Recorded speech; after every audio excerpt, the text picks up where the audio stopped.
So, magandang tanghali sa inyong lahat guys. So, ipinapakita ko lang po ito sa inyong lahat. Ito po yung aming tahanan ng aking nanay na dala ng upong na bagyo. So, dito po namatay ang nanay ko. Itong side na to, ito yung pinaka-part talaga ng kabahayan ng aking nanay. Ito po yung tumumba, isa, tapos sumunod yung isa. So, bali dalawang niyog po ang tumumba dito sa bahay ng nanay ko. So, wala po talagang natira. Kahit isa man lang nakatayo dito, ubos talaga, bagsak talaga siya guys. Kung makikita nyo guys, ang gamit ng nanay ko nagkalat. Dito po sa side na to namatay ang aking nanay. Nadaganan po yan ng niyog. Ayan po. Ayan ang nakadagan sa nanay ko. Diyan po siya namatay.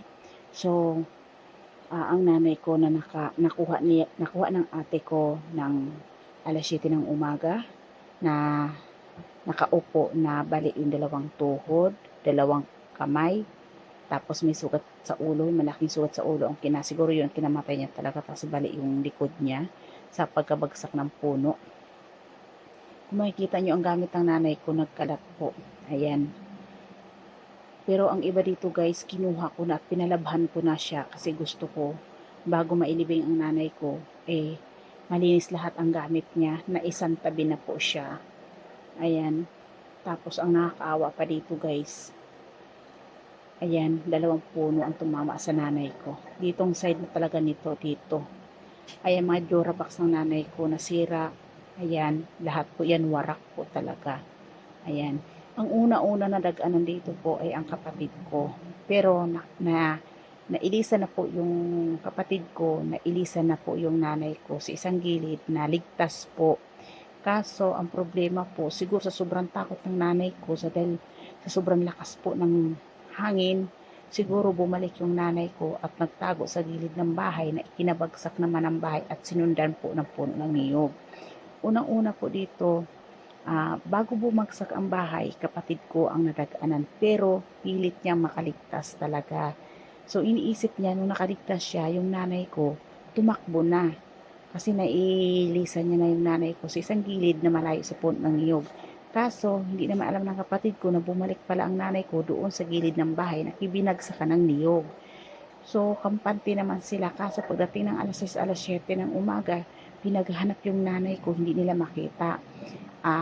Yung pusa lang po talaga ang hindi umalis doon sa puno ng niyog, na nandoon lang po ang pusa na hindi umaalis. Kaya iniisip nila nandoon yung nanay ko. Kaya pinilit nilang putulin ang niyog, yung dulo ng niyog. Nagbaka sakali sila, nandoon nga po yung nanay ko. Dahil lang sa pusa doon natagpuan nila ang nanay ko na walang buhay. Ayan, so ngayon problema pa dito kasi yung kapatid ko, yung kanyang hanap buhay nakasama po sa pagbagsak ng niyog, naputol po ang kanyang bangka. Ang natira po ay makina na lang po. Kaya humihingi po ng tulong kapatid ko na mabigyan siya ng pambili ng pako or yero man lang or kahit man lang pangretaso.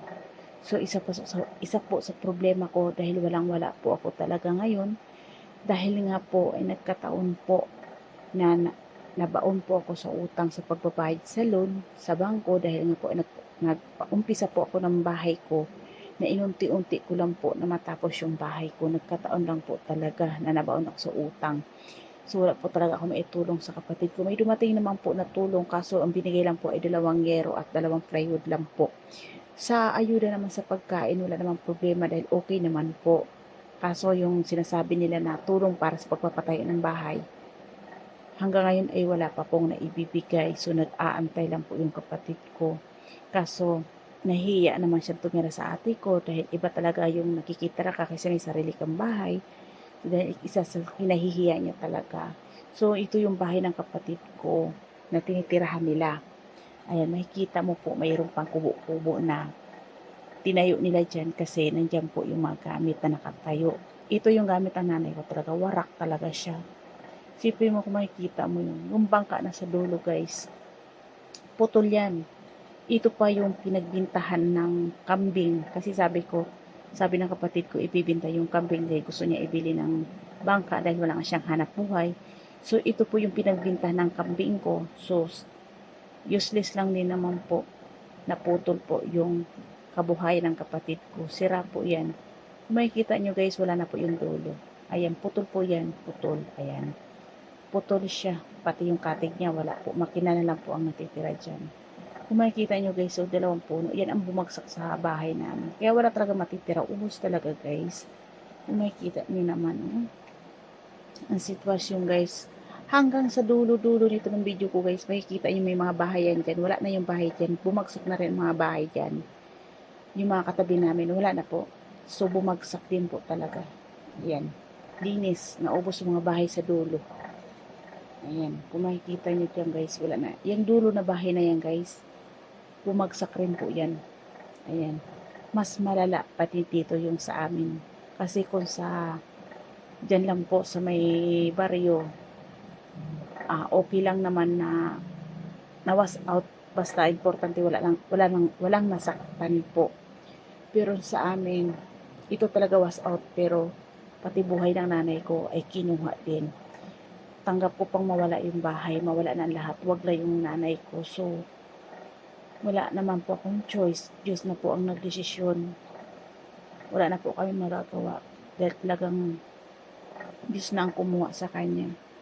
Kahit anong gawin namin, kung talagang desisyon ng Panginoon, wala na po talaga akong magagawa. Pero alam ng nanay kung gaano ko siya kamahal. Lagi kong sinasabi na mag-ingat siya palagi. Huwag niyang pinapabayaan ang sarili niya. Ingatan niya yung sarili niya dahil hindi lahat ng oras na may nagbabantay sa kanya. So dahil may katigasan din ang ulo ang nanay ko, sinundo na siya ng kapatid ko, kinukuha na siya ng kapatid ko, ayaw niya sumama. Talagang gusto lang niya dyan sa loob ng bahay. Ayaw niyang umalis ng bahay guys. Kaya wala na kayong magagawa guys. Ito na yung inabot ng upong. Grabe. Yung pagkawarak talaga ng bahay namin. Na problema kami kung saan kami kukuha ng pambiling pako, retaso, yero. Para makapagsimula yung kapatid ko magpatayo ng kahit kubo-kubo. Basta may pako lang, may retaso lang. Siya nang bahala kung saan maghanap ng mga kahoy-kahoy na maitabing lang sa bahay niya ng pagpapatayo guys. Ayan. Sana may maawa sa kapatid ko na tumulong po